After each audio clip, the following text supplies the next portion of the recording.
আমাদের নেতা তারেক রহমান উনি আজকে বলেছেন যে আমরা দিল্লিরও দাস না, আমরা পিন্ডিরও দাস না, আমরা বাংলাদেশের দাস নাকি? আমরা ভারতবন্দীও না, আমরা পাকিস্তান বন্দীও না, আমরা বাংলাদেশ বন্দী।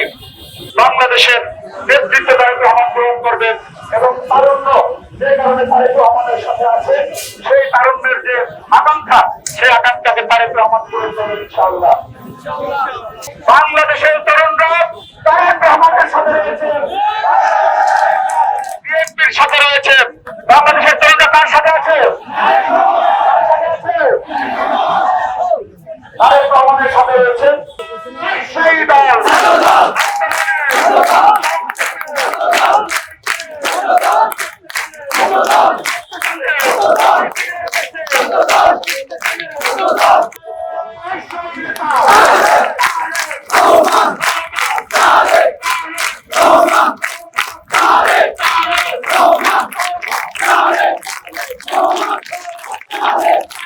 Come on.